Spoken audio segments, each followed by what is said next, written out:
Hi, everyone, and welcome to this episode of Anywhere with Kristen. I'm so excited you've joined me because today I'm going to be talking about the top 10 questions that you have had about my journey so far and where my husband, son, and I are heading next to the Silver Coast of Portugal.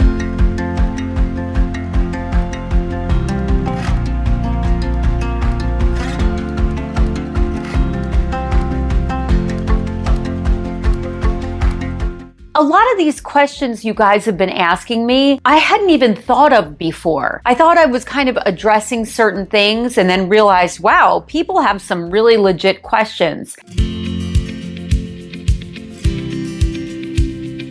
Well, this is a great question, and if you've been following my channel for a while, you've known that the reason for me going to Italy in the first place was to do two things: to feel connected to my ancestral hometown of Cacamo, Sicily, to meet some friends and family, and also to get my dual citizenship. You see, as an Italian American, I have the opportunity through citizenship by blood to get my dual citizenship, which allows many doors to open for me and also my son, who at the time of me getting the dual citizenship was 17 years old and therefore a minor. So that is the reason why I left Italy. But I want to say that Italy is forever in my heart, and I'm going to be sharing more about that in just a moment.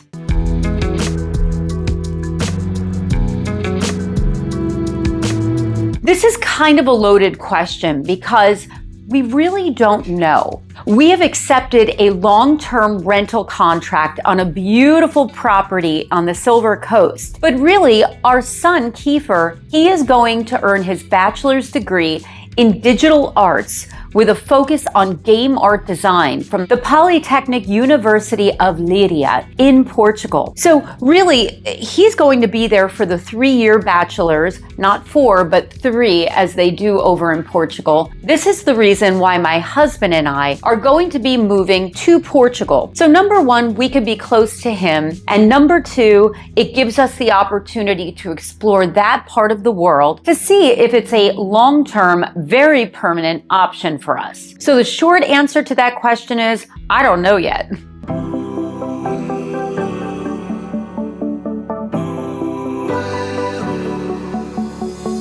I think that this is a resounding absolutely. Whether it be long-term, I don't know, but short-term trips and visits, that is a definite yes. And here's why. Scott's mother and my parents all live here in central Pennsylvania, as well as other family and friends. So we want to make sure that we're able to stay connected in person. So our plan is to come back to the States on a very regular basis, 3 or maybe 4 times a year. And we even have some accommodations here in this area that we can actually use as a U.S. home base. So I think that that's a definite yes. As far as returning to Sicily, that is also a definite yes. Guys, my experience in Italy was profound for me. I not only connected with family that I never even knew or met, but to my ancestral hometown. And the bonus to all of that was getting connected to the many women in the town that I grew to love and know. We're in very regular contact today, and they can't wait for me to come back. I think they'd hunt me down if I didn't show up in Sicily at some point in the next few months. Sicily is in my heart. It is in my blood. And I think that now that I have been there and experienced the place, the people, the food, the music, there's really no turning back. I'm no longer just an Italian American by descent, but I'm also an Italian national by passport. And there's something very powerful that happened when that occurred, that shift inside of me. There was really an identity shift in that and a feeling of pride that I feel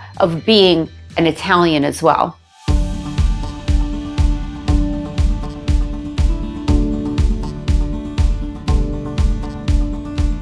Okay, so here's the deal with this. So our townhouse is going to be rented out, and we're going to continue to do that for as long as we want or until we want to sell it. So we don't really plan on moving back to this specific location. This townhouse I'm in right now, this was always a very short run scenario for us to live in. You see, 2 years ago, my husband and I sold our historic bed and breakfast, event venue, and farm. And we moved into this townhouse as a landing pad, knowing that we were going to be ending up in Portugal in the long run. Although many people who are watching our YouTube channel may feel surprised by some of these decisions, we've really been very strategic, and there's no way you can just kind of wing this. The paperwork, the organization, the strategy, the transition, the packing. You can't just throw this up in the air and say, oh, I'm going to go move to Europe long term for a period of time. There's a lot involved in this. And frankly, a lot of it's quite boring and not glamorous. So I won't even bore you with that. If you really want to know more, just put a note in the comments and I'll answer your questions for you. At the end of the day, this has been a long-term process. So the townhouse we live in now, always meant to be short-term, will be rented out. As far as our properties, basically, once we sold our farm and our businesses, we invested in other things. That will continue. That's actually a source of income for us as well. So the plan is that we'll have other people running the things that we invested in, a property manager for our Airbnb, and other people who are very knowledgeable about how to keep things running and making money. Nothing really changes there. It really gives us the wings to be able to fly.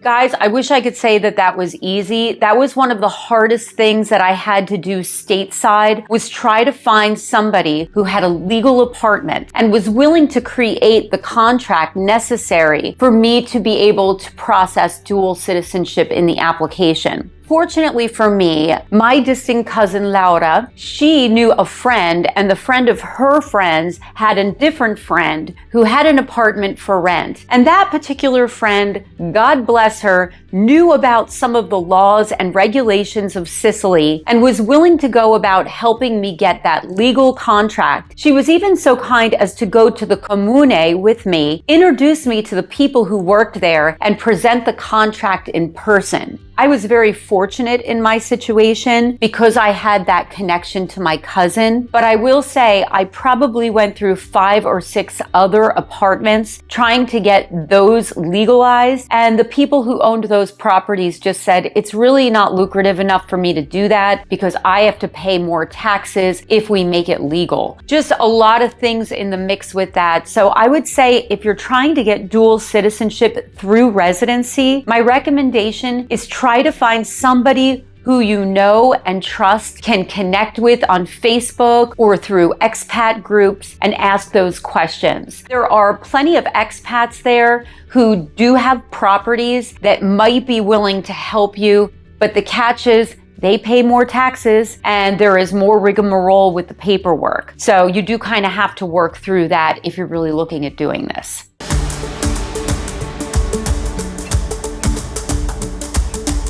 Without going into a lot of details, I worked really hard at building a hospitality business for over 20 years, and I tried to be smart about how I invested in it. When the time came that we were ready to sell it, we diversified the assets into other things that we own that now can bring us passive income. So that's some of the ways that we're able to do what we do. We still try to manage our money very carefully, but at the end of the day, we've been very blessed to make smart decisions over time, and that has allowed us the opportunity to do this. I will say this though, there are a lot of expats who go to Sicily and go to Portugal, and they're living on like 2,000 euros a month. So if you're interested in learning more about that, you can check out Expats Everywhere. They do a great job of explaining their budget, their lifestyle, their choices living in Portugal, and doing it at a fraction of the cost that it would take them to have that same lifestyle still in the States.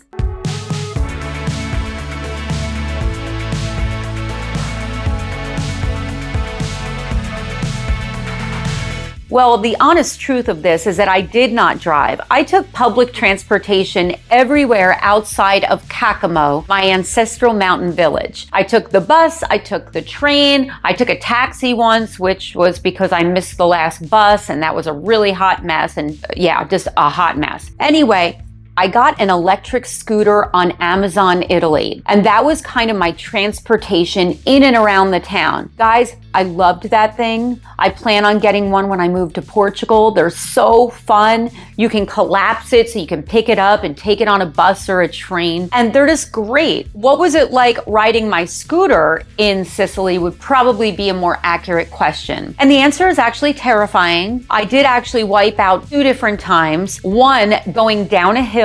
It had lightly rained, the road was a little bit wet, and I was on the scooter and I went flying down, careened down, fell off, rolled down the hill, and this guy was literally outside of his house smoking a cigarette, and he ran up to me, Senora, are you okay? He ran in his house, he got antiseptic, I had a hot mess on my elbow, and I had a gash on my thigh. It was just so embarrassing.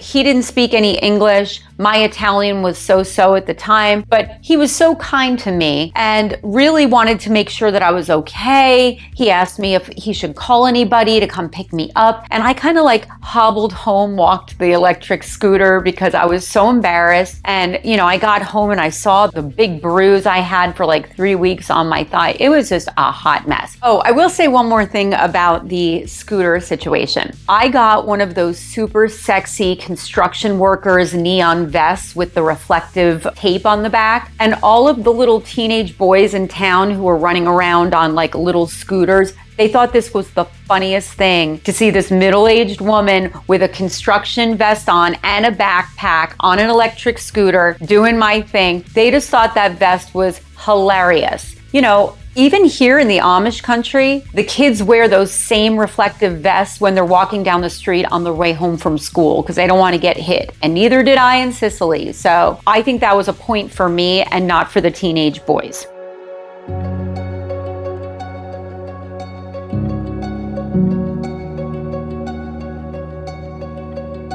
I think there were a lot of things that surprised me, a lot of cultural nuancy things that I kind of heard about or maybe didn't hear about. Over time, I was picking up on different things. It wasn't like big aha moment, a week or two of wow, and then settling in. Like as time went on, I noticed even more nuancy things. So what started out maybe, wow, like everything closes for reposo, which is like siesta between this time to this time in the afternoon. And then like over time, it became, I wonder why they're flipping their forks in this direction when they cut the meat in the restaurant. Like it just got like really intricate and really interesting over time. And I think that for me, those things fascinate me. Those are the things that I want to take with me on my next step to Portugal. Why are we the way we are? The big things, the little things, the nuancy things, the things that just make us us and we don't even notice it. That's more abstract answer to the question. But probably if I could pin one thing that was so meaningful and so surprising, if I had to pin one thing down, it was the sincere relationships with women friendships that surprised me. I live in the Amish country where women are much more demure than me. So I grew up in New Jersey in a very Italian-American household. I was taught that conflict is great. You want to argue and get it out in the open, and then you want to kiss and make up and move on. I was taught that it's okay to be loud and fun and make fun of yourself. But I've been living among the Amish and Mennonites of Lancaster County, where my husband is from. And women friendships do not look like that here. That has caused a lot of frustration for me, to be honest, because I feel like there is only so deep that you can get with friendships that are so reserved when you're a person that is so out there with yourself and your thoughts and opinions. When I lived in Sicily, I found a whole tribe of women who act exactly like me. They're opinionated, they're funny, they're loud, they joke around, they make fun of each other, and it's just a much more real, for me, experience. I have to say what was surprisingly refreshing was that I was able to connect with these women on an intimate level in a way that I have not been able to do my entire adult life living in Lancaster County, Pennsylvania.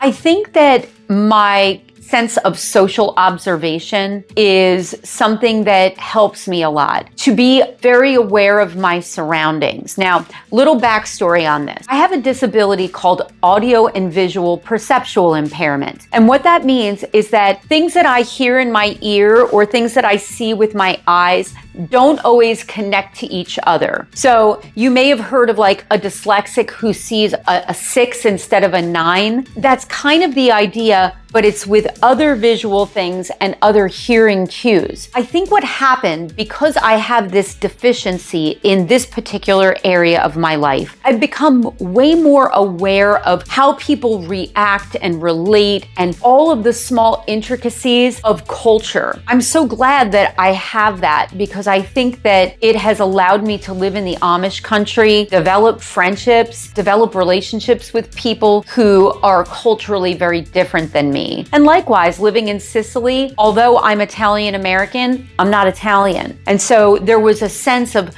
really having to try to understand and be very aware of things. I think that that helps me even in Haiti. Going to Haiti 79 times over 30 years, I've kind of had to like figure out how people work and what are the cultural and the identifying things about the culture so I can better understand it. Believe me when I tell you, I have made a million and more mistakes in every one of those countries, every one of those situations. However, I'm always trying to like pick myself up again and try it a different way, or try it again, or apologize for offending somebody or not really getting their cultural nuance. I think that trying to be very sensitive to cultural nuance really does help me. I know that when I go to Portugal, I'm going to make a ton of mistakes, and I hope that I will find victories in those failures, because I feel like one of my saving graces is that when I do fail and I see that failure in myself, I try to do Kristen 2.0 in a different way.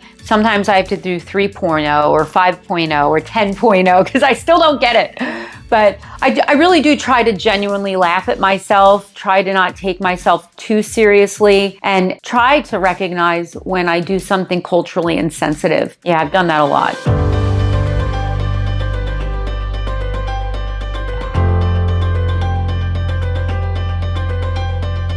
Ooh, I think that when I was in Sicily, I really connected very quickly and strongly with people there because I was Italian American, and they knew day one that I was a part of the town by proxy because my ancestors were from that town. And there was an immediate intimacy in the very first conversations I would have with someone that would come up almost every time. I wasn't considered an expat. I was considered a lost one coming home. And I found that Italians had grace with me, had a lot of patience, me learning the language and trying to understand the nuance of their culture. There was a sense of openness and forgiveness. And I think one of the concerns I have with moving to Portugal is that I'm not Portuguese. I am not of Portuguese origin. I am learning Portuguese, but I am in no way fluent whatsoever. Feel a little concerned that how will I rebuild friendship? How will I rebuild relationships with Portuguese nationals and also expats? What does that look like within the constructs of the area of the Silver Coast that I'm going to be living in? So I think that those are like maybe big questions for me. So Scott has been back